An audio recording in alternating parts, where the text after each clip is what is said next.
Jadi bedanya kalau misalkan anak-anak itu hanya Mhm. sekedar capek fisik ya, mereka cenderungnya tuh diam, nggak banyak kegiatan. Oke. Nah, terus kalau misalkan dia yang lelahnya secara emosional, jadi diamnya itu ngelamun, kadang pandangan kosong gitu. Tapi kalau misalkan dia hanya sekedar lelah fisik, tidurlah biasanya tuh. Milihnya tidur. Milihnya tidur. Jadi Mmm. nggak beraktivitas yang lain, tapi dia milih tidur. Ada sharing gimana yang mereka alami gitu selama sehari itu. Mmm. Nanti kalau misalkan tidak bisa kita pecahkan langsung pada saat itu, Mhm. berarti ya kita pending, kita alihkan waktunya gitu. Mhm. Karena kan eh, sesi mentoring ini memang nggak terlalu lama sih, hanya sekitar 15 menit lah gitu menjelang tidur. 15 menit menjelang tidur. Itu Iya. evaluasi keseluruhan dan mungkin ada secara individu juga khusus gitu ya? Iya, bisa itu. Nanti kita mungkin kita alokasikan waktu sedikit lah sebelum tidur. Ayo kita ajak Ngobrol gitu dulu bentar. ngobrol, ya ngobrol Wah. sebentar. Kalau misalkan nanti dia secara emosi ataupun Mhm. yang lainnya, nilai sosial yang lain, Mhm. itu nanti kaitannya hanya dengan pribadinya, Mhm. pasti nggak bakal kita eh, barengkan dengan teman-teman yang lain. Mhm. Atau kalau misalkan nanti secara menyeluruh baru kita bersama dengan yang lain gitu. Jadi Oke. nggak, pokoknya Nggak yang dipisah lah, langsung lah ya? nggak langsung semuanya rata gitu, Mhm. nggak, Jadi bertahap ya? bertahap. Bertahap.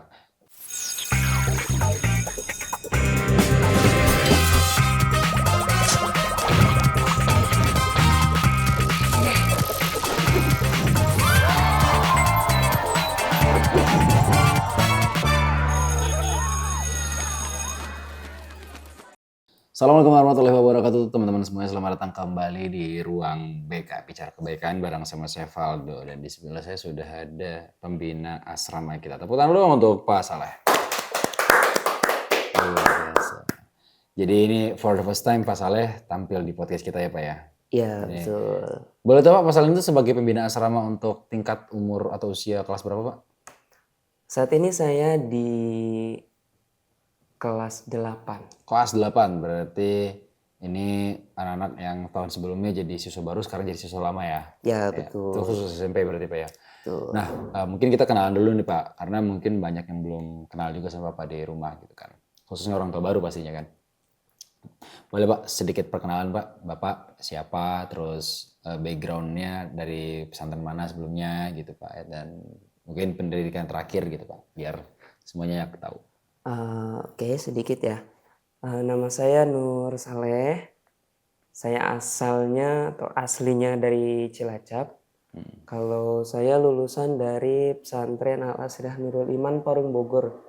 Pendidikan terakhir Hmm. saya itu di Sarjana Strata 1 pendidikan bahasa Arab. Wah, kayak paham. Alhamdulillah ya khair. Tiba-tiba bahasa Arab. Pak, udah berapa tahun Pak di sini Pak? Berarti tahun ini saya jalan yang kedua. Jalan tahun kedua ya di sini Iya ya. betul. Sebelumnya Bapak langsung megang anak kelas 8 atau dari anak baru dulu Pak? Dari anak baru dulu. Oh Justru berarti, dari kelas 7. yang dulu tahun sebelumnya Bapak pegang, sekarang Bapak pegang lagi Iya anak-anak. betul. Oh 2 tahun. Itu tar yang kelas 3 ntar Bapak megang lagi nggak atau gimana nih maksudnya? Wah belum tahu nih. Belum Nanti tahu kita ya. lihat keputusan dari manajemen ya Karena kan seperti apa. kayaknya kalau berjenjang enak gitu ya Pak. Jadi 1, 2, 3 Ya Bapak pegang betul. terus Kita gitu bisa kan. ngikutin tahap-tahap Perkembangannya. perkembangan Jadi mereka. Bapak Tapi kenal kalau gitu ya. misalkan enggak juga nggak ada masalah sih Iya. sebenarnya. Nah Pak, ini kan di bulan Ramadan nih Pak ya. Di bulan Ramadan tahun ini kan artinya ini tahun kedua buat mereka. Ya Betul. kan. Ada nggak sih Pak perubahan yang Bapak rasakan nih Pak ya sebagai pembina asrama dari tahun sebelumnya nih Pak? Magang mereka di kelas 7. Terus sekarang mereka udah puasa tahun kedua nih di CMS Ya. di kelas 8. Ada perubahan nggak Pak saat mereka menjalani puasa sebagai siswa CMS? Perubahan tentu ada sih. Apa tuh Pak perubahan-perubahannya Pak? Perubahan-perubahannya yang pertama di ritme hidupnya. Ritme hidupnya Pak, kenapa ritme hidup mereka Pak? Apakah melonjak berubah drastis atau gimana Pak? Ya karena di hari-hari biasa mereka cuma bangun Mm-mm, untuk persiapan sholat subuh, mm-mm, terus pagi belajar, mm-mm, siang belajar, mm-mm. sorenya kegiatan ekskul, Ya, terus malamnya belajar lagi. heeh. Sore nih, kok malah jadi seret? Nggak apa-apa Pak, aman Pak. Nggak ada minum ya? Ah, puasa Pak, kita puasa, puasa. Sorry. Jadi terus habis belajar mandiri malam tuh Ya, kita bisa cepet istirahat. oke. Nah, sedangkan kalau di bulan puasa bangun bahkan bisa lebih awal kan? Ya, Justru karena kita persiapan sahur. mm-mm, Terus pagi mm-mm. di jam-jam rawan itu anak-anak juga masih tetap harus belajar nih. Oke. Nah, kalau siang tapi kalau di kita alhamdulillah dapat waktu istirahat nih Waktu siangnya. tidur. Sorenya masih ada kegiatan juga. Mm-mm. Malam juga kita punya kegiatan. Ya. Nah, bahkan malam bisa apa ya? Kayaknya malah makin malam gitu kegiatannya. Oh iya, justru semakin malam. Mm-mm. Apa tuh Pak yang membuat mereka semakin malam kegiatan? Apa sih Pak rutinitas di malam hari ketika di bulan Ramadan? Apakah ada tambahan? Ya yang nggak ada seperti biasanya ya salah satunya salat tarawih itu. Sholat tarawih itu jadi lebih malam lagi gitu ya. Nah Pak, itu kan secara kegiatannya Pak, ya kan alur kegiatannya mereka. Tapi kalau secara sifat gimana Pak? Perubahan secara sifat di bulan Ramadan mungkin ada nggak anak-anak yang kayak awalnya mungkin ngerasa clingy atau manja-manja di puasa tahun pertama kemarin gitu kan banyak mau atau susah sahurnya atau ngerasa nggak betah, kangen rumah, kangen puasa di rumah, kangen sama keluarga dan sebagainya. Nah di tahun ini tuh ada perubahan ke arah yang mungkin lebih ya udah lebih enjoy ngejalaninnya kayak gitu-gitu ada nggak sih Pak? Kalau di tahun pertama ada, Tahun pertama. ada Heeh. homesick, kangen Iya. sama rumah, Iya. kangen masakannya mama, Iya tuh, pasti kangen tuh. meja makan, suasana di rumah tuh ada. Heeh. Tahun ini agak sedikit berbeda nih. Nah, apa tuh Pak perbedaannya Pak? Mereka kayak enjoy aja gitu. Lebih Jadi enjoy mereka ya Pak ya? lebih enjoy. Kalau tahun yang sekarang lebih enjoy. Meskipun ada kesulitan untuk bangun sahur itu Mhm. ya tetap aja masih ada tapi sedikit berkurang Itu masih Pak? gitu. Masih Masih? masih ada kesulitan Iya, gitu. iya. Tapi kalau kelas 8 tuh dikasih jadwal buat bangunin sahur juga sih Pak? Ada Yang enggak jadi tuh kelas 7 ya? bahkan semuanya Oh kok. semuanya ya? Semuanya kita gilir, tapi Oh. memang nggak langsung satu angkatan kelas 7 semua, Oh kelas iya, 8 iya. semua enggak. Dibagi pecah kelompok lagi. Iya. Jadi per 2 kamar kita bikin jadwal. Iya. Nah, kalau selama ini Bapak megang anak-anak Pak, yang paling berat buat anak-anak ya ketika puasa di sini tuh apa sih Pak sebetulnya? Entah dari kegiatannya kah atau dari apa gitu mungkin? Yang paling berat buat mereka menurut Bapak? Menurut saya yang paling berat itu bukan menahan lapar, Tapi tapi nahan ngantuk. ngantuk Pak. Iya, asli. Kenapa Pak? Kan ada Nahan tidur siang ngantuk. tuh. Eh khususnya pas lagi jam-jam rawan itu Oh sih. jam-jam rawan bener Pak. Pas Jujur lagi belajar itu kita dari pun pagi sama ke sih. siang tuh. Bener. Nah, Iya. jadi dari pola tidur Iya. yang mulai dia bangunnya lebih pagi, terus tidurnya agak kemalaman karena kita kadang habis buka makan sedikit aja udah kenyang. Iya Tapi bener. setelah taraweh lapar lagi. Oh iya. Kok bisa Pak? Iya anak-anak mah Perutnya perut karet tuh. Pak. persediaan cemilan bahkan untuk menghilangkan rasa kangen di rumah aja mereka bisa tuh nyediain apa yang dikangenin di rumah dibawa gitu. Itu Misalkan kalau misalnya mereka lapar, habis tarawih kan makanan kan adanya kan maghrib ya Pak ya. iya. Nah kalau malam tuh GoFood kan? Apa gimana Pak mereka? Kalau GoFood bisa, Mm-mm. bisa tapi kita batasi. Berapa Pak sih kalau sekarang batasannya Pak? Untuk Batasannya GoFood itu? maksimal paling itu selama 1 pekan itu 2 kali aja. Oh 1 pekan 2 kali untuk GoFood.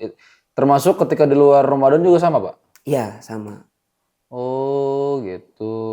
Nah untuk makanan gimana Pak? Kan GoFood kan di makanan online tuh kan pesan online kan banyak banget menu makanan ya Pak ya. Itu makanan gimana Pak? Apakah ada pembatasan makanan-makanan tertentu atau gimana Pak? Makanan-makanan tertentu pasti kita batasi karena kita juga menghindari Iya. hal-hal yang tidak diinginkan lah ya. Diinginkan, iya Makan betul. makanan puasa kan tujuan untuk membuat kita sehat ya. Betul.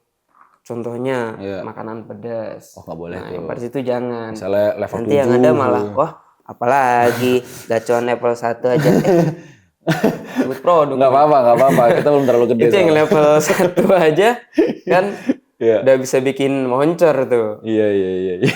Untuk anak-anak ya, Ya untuk untuk di taraf anak-anak anak-anak. Iya, gitu. iya, iya. Jadi kita pilah-pilah Hmm. gitu.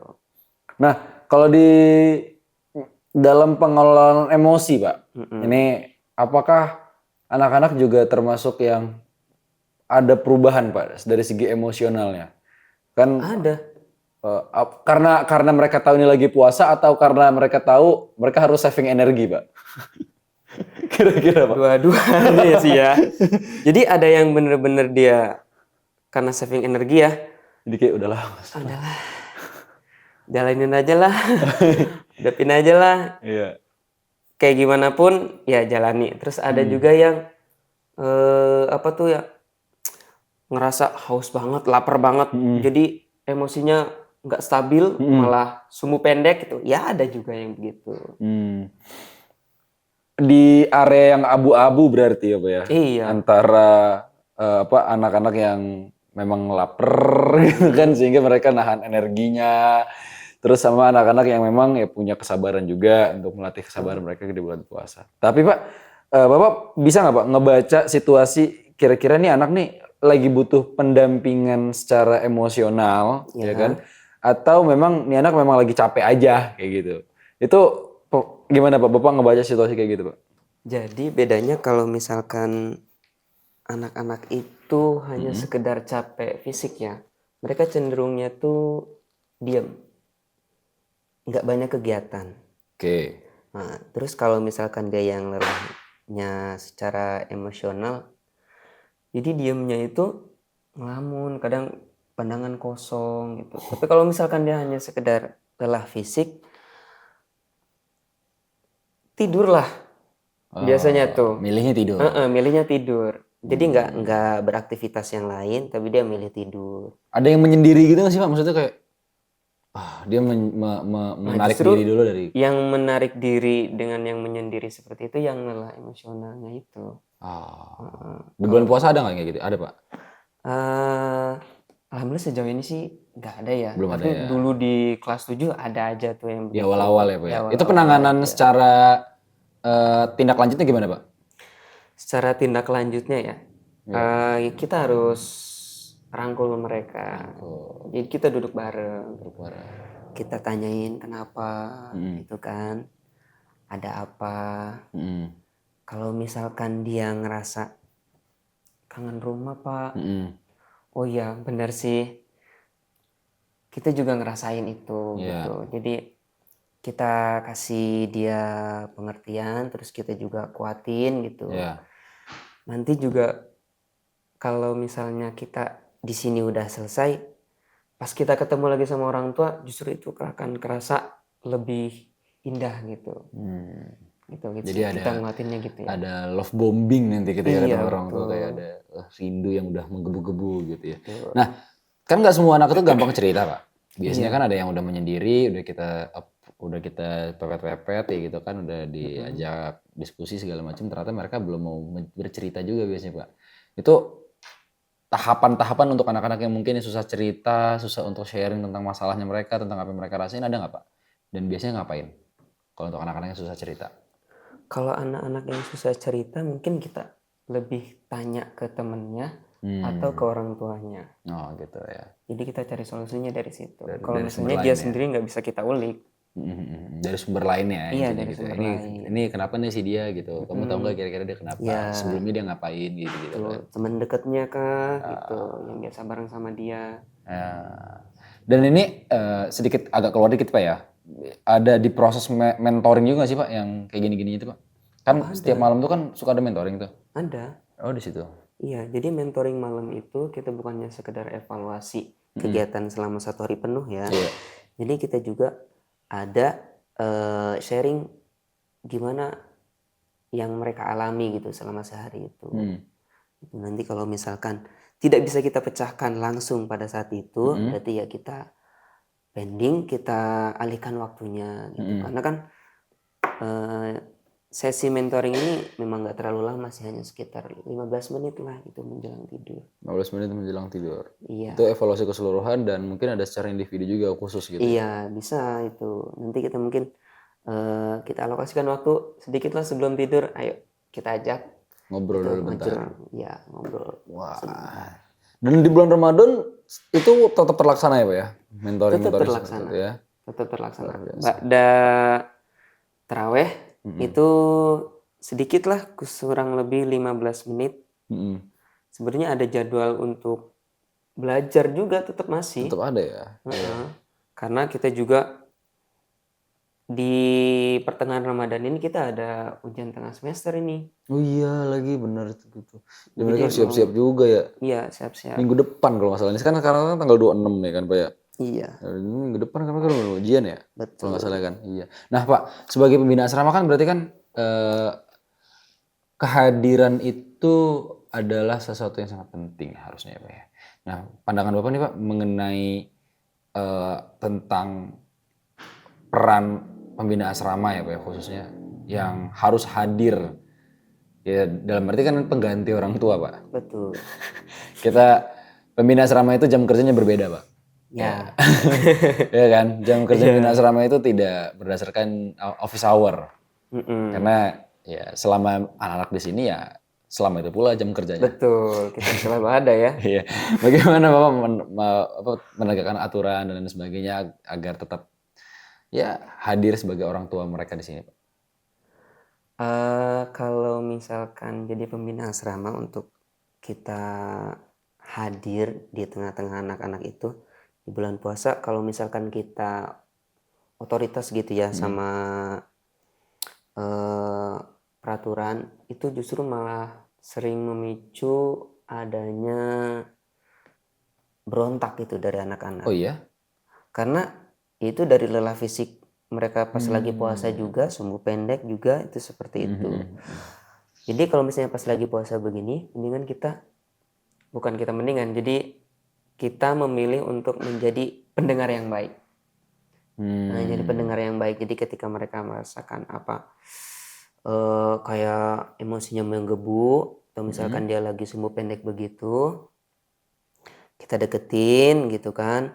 Atau misalkan mereka lagi ngeluh, lagi sangat lapar atau misalkan lagi haus banget, ya. Sebenarnya jangan sampai kita malah kasih dalil, jangan sampai marah-marah ya.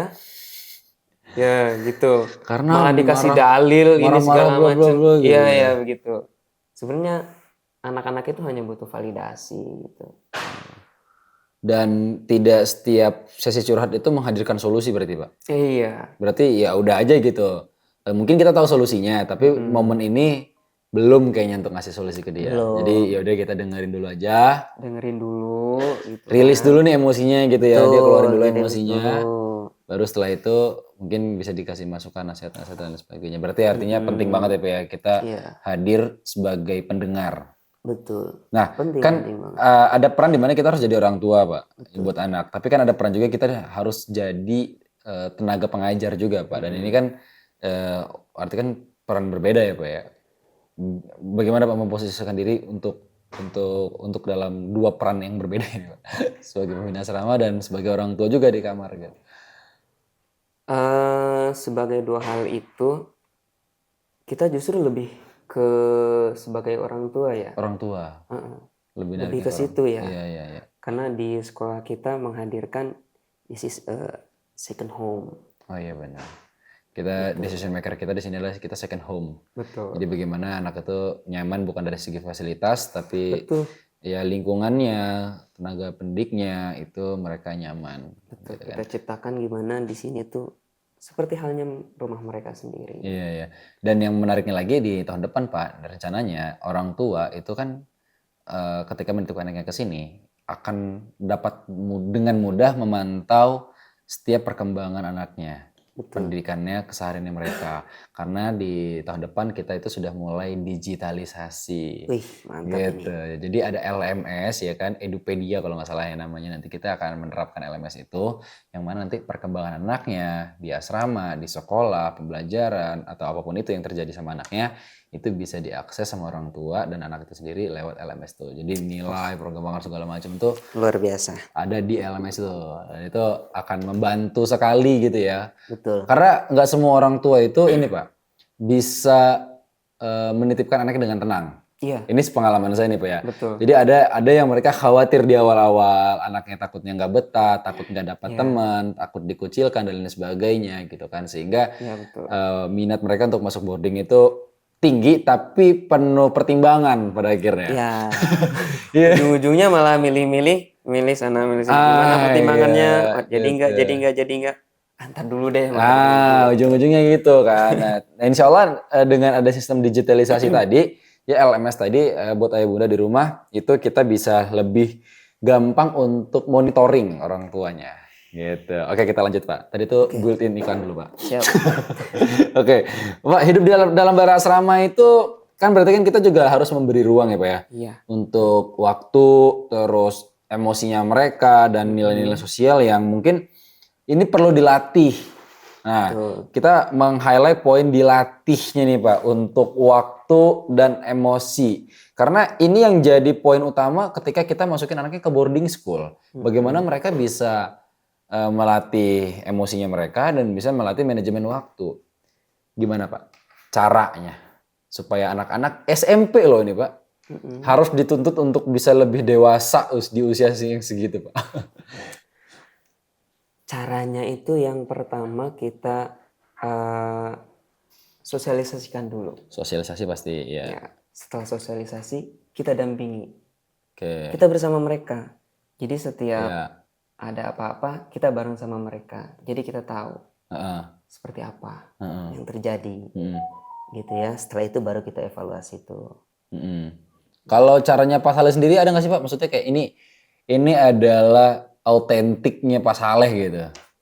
Kayak ini cara kan setiap pembina asrama itu kan punya pendekatan berbeda-beda pasti kan. Kayak misalnya sosialisasi nih. Sosialisasi sendiri kan pasti kan ada caranya masing-masing. Ya. Ya kan Pak Saleh dengan pembina asrama lain kan pasti punya caranya masing-masing. Nah, kalau Pak Saleh sendiri spesifik Pak.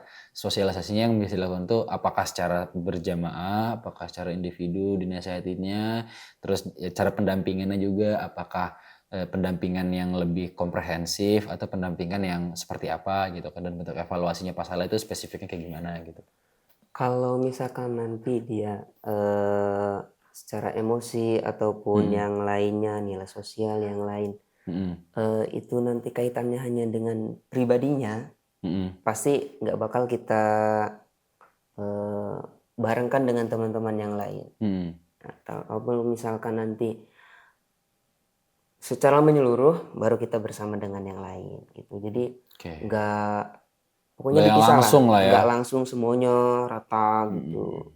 Nggak, Jadi bertahap ya. bertahap. Yang namanya anak-anak juga dalam proses latihan ya ini kan, Iya, dalam proses latihan kan ya pasti ada aja miss-nya gitu, ada aja salah-salahnya. Manajemen waktu misalnya kan tadi, manajemen waktunya mereka udah kita kasih tahu nih pelan-pelan ya kan, Betul. pendekatannya secara persuasif bahkan gitu kan.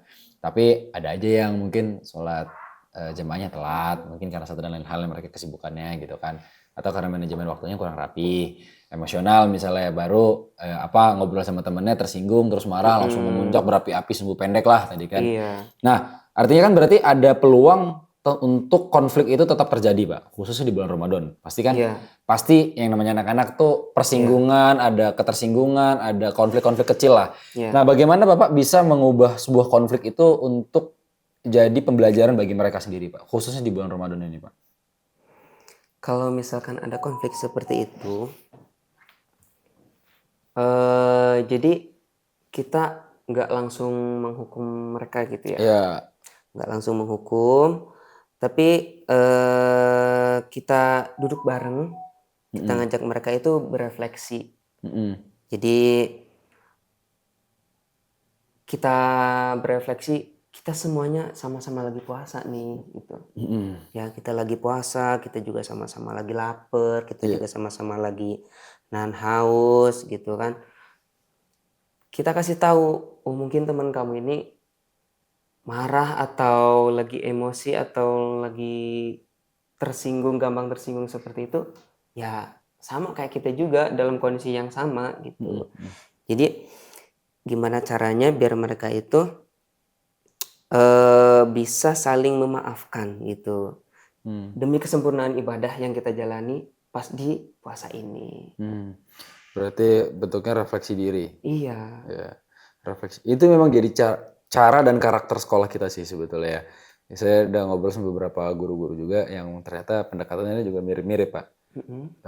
Menggunakan pendekatan persuasif yang mana di situ kita secara evaluasinya ya itu menggunakan refleksi diri gitu. Jadi ini kamu lagi kayak gini nih sekarang.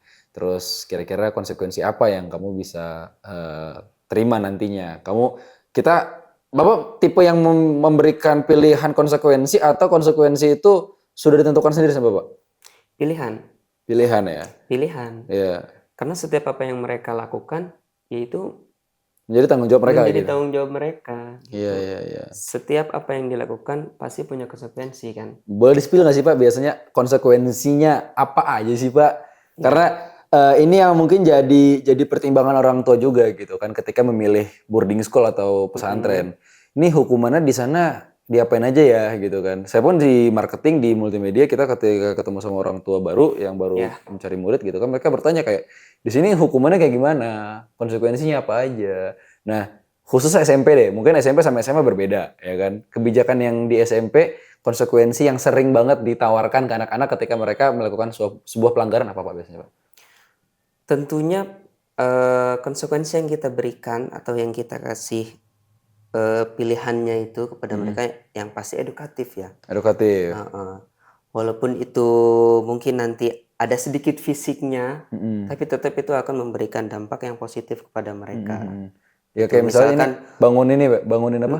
Bangunin tahajud teman-temannya selama 1 hari atau mungkin 3 hari, nanti tergantung pelanggarannya yang mereka lakukan gitu.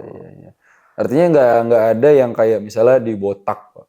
Atau nggak ada. Dipajang di depan asrama akhwat misalnya Nggak terus ada. pakai kalung. kalung bertuliskan saya telah melakukan pelanggaran kan. Tidak ada. Atau yang memalukan membuat mental mereka jadi ngerasa kayak wah kita bersalah banget nih. Enggak. Nggak ada ya kayak gitu. Enggak. Bentuknya refleksi diri ya kan. Salah satunya tadi kan bangunin tahajud juga. Ini apa ya? Itu kan melatih mereka untuk bangun lebih pagi tadi ya. Care dengan temannya gitu ya. Iya. Oke. Menarik nih Pak. Oke, balik lagi ke tentang Ramadan ini Pak. Di bulan Ramadan ini kan pasti kebersamaan ya. Kita kan hampir tiap hari bukber terus nih Pak. Iya kan tiap hari kan kita bukber mulu nih. Sama sabar juga kan sahur bersama ya. Ada nggak sih Pak satu cerita nih Pak ya, satu cerita siswa yang rindu rumah dan ini unik gitu mungkin kayak saya rindu apa di Ramadan, ada nggak? Yang mungkin bisa di-spill, cuman nggak usah semuanya, nggak usah sebut nama juga. Kalau rindu rumah biasanya mungkin rindu masakan mama. Rindu masakan mama, iya. Itu biasanya. Iya. Jadi malah sahurnya yang disediain sama sekolah cuma diliatin aja. Gak dimakan kenapa? Pengen masakan mama. Aduh gimana ya.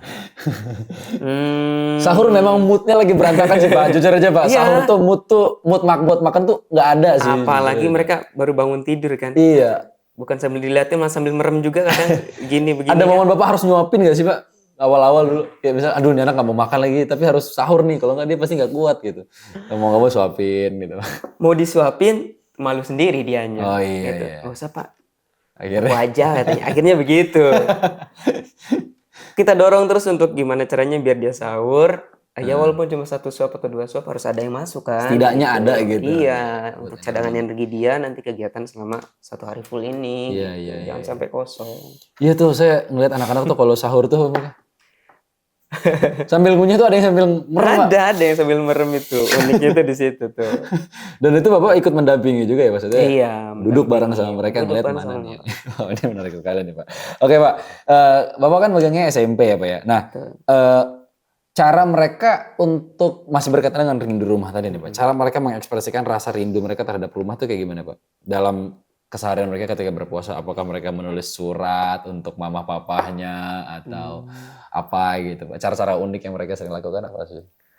Kalau cara-cara uniknya, salah satunya itu tadi tuh, Iya, yang nafsu makannya nurun, iya, terus jadi lebih pendiam dari biasanya, yang biasanya aktif tapi dia jadi lebih pendiam. Terus